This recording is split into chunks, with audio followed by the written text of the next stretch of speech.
వెలుతురు టీవీకి స్వాగతం. నేను సుమలత. ఎంపీగా ప్రమాణ స్వీకారం చేసిన తొలిసారి మక్తల్ నియోజకవర్గం కృష్ణాలో పర్యటించిన డీకే అరుణ కృష్ణాలోని ప్రముఖ వెంకటేశ్వర స్వామి టెంపుల్లో ప్రత్యేక పూజలు చేసి మొక్కులు చెల్లించుకున్నారన్నమ్మ. ఆలయ మర్యాదల ప్రకారం సాదర స్వాగతం పలికి ప్రత్యేక దర్శనం ఏర్పాట్లు చేసిన అర్చకులు, ఆలయ కమిటీ సభ్యులు అరుణను ఘనంగా సన్మానించి ఆశీర్వచనాలు అందజేసిన అర్చకులు, వేద పండితులు భారీ సంఖ్యలో తరలివచ్చి తమ అభిమాన నేత అరుణకు గ్రాండ్ వెల్కమ్ చెప్పిన బీజేపీ శ్రేణులు. మక్తల్ అసెంబ్లీ ఓటర్లకి కుల సంఘాలకు కృతజ్ఞతా సభ నిర్వహించడం జరిగింది. ఈ కార్యక్రమంలో పాల్గొన్న బీజేపీ రాష్ట్ర నాయకులు బొక్క బాలరెడ్డి, బీజేపీ రాష్ట్ర జిల్లా నాయకులు తదితరులు పాల్గొన్నారు.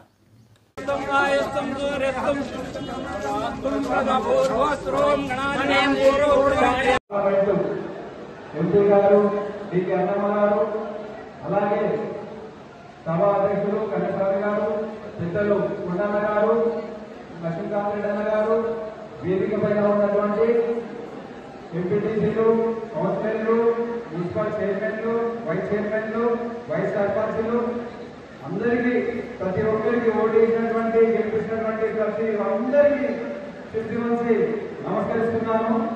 ఈరోజు మక్తల్ నుంచి మీరందరూ కష్టపడి మంచి మెజార్టీ ఇచ్చారు. మంచి మెజార్టీ అంటే నారాయణపేట తర్వాత మక్తల్లో గెలిచారు. ఆ రోజు కూడా మనం చెప్పినాం, అక్క ఒకటే చెప్పింది, ఎప్పుడైనా కానీ ఏమన్నది, మనం గెలుస్తున్నాం అని చెప్పింది. గెలుస్తున్నాం అని పక్క అందరికీ చెప్పింది. మంచి మెజార్టీ ఇస్తుంది మీ మక్తల్ నుంచి. ఈ మక్తల్ నారాయణపేటలో మేము పుట్టి పెరిగినటువంటి లేదా ఇక్కడ నుంచి మక్తల్ ప్రజలు నన్ను మంచి మెజార్టీతో గెలిపించాలని ఆకాంక్ష చేస్తుంది. కానీ మనం ఎలక్షన్లలో ప్రతి ఒక్కరు పనిచేశారు.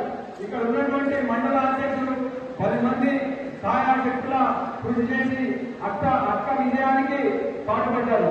అలాగే ఇక్కడ ఉన్న పెద్ద నాయకులు అందరూ ప్రతి ఒక్కరు పేరు పేరున వాళ్ళు ఎంతో కష్టపడ్డారు. ఈసారి పార్లమెంట్ లో మనం చాలా మంది చాలా విషయాలు మాట్లాడారు. సీఎం గారు మాట్లాడిన మాటలు అది ఎంత మాట్లాడి అంటే చాలా తప్పు చేసింది. బిడ్డ, సీఎం గారు మీరు రేవంత్ రెడ్డి గారు మీరు ఎవరితో పెట్టుకున్నారు?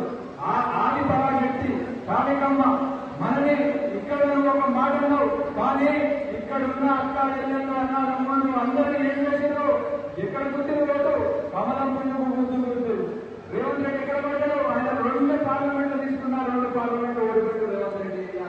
చూడండి, మొత్తం ప్రజలు కానీ పార్లమెంట్ ప్రజలు కానీ అరుణమ్మని గెలిపించి పార్లమెంట్ ఆమెని పంపించరు. అందరూ మీ కృషి, మీ పట్టుదలని మీరు ఒకసారి విజయాన్ని పూర్తి చేసుకోండి, విజయాన్ని ఆకాంక్షించండి. మీరు రేపటి నుంచి ప్రతి ఒక్క విజయంలో మీరు పాల్పడతారు.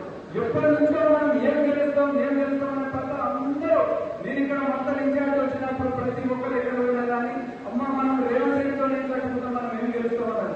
అదే కాదు, అన్నమ్మకు మంచి పేరుంది, ఆమె ఇప్పుడు దేశ రాజకీయాలలో ఒక పేరున్నది, ఆమెను అందరూ ఆకాంక్షిస్తున్నారు, మీరు మర్చిపోండి అని చెప్తున్నారు. ప్రతి ఒక్కరు ఎన్నో విధాలుగా మేము బయట నుంచి పని చేయడానికి వస్తున్నాం.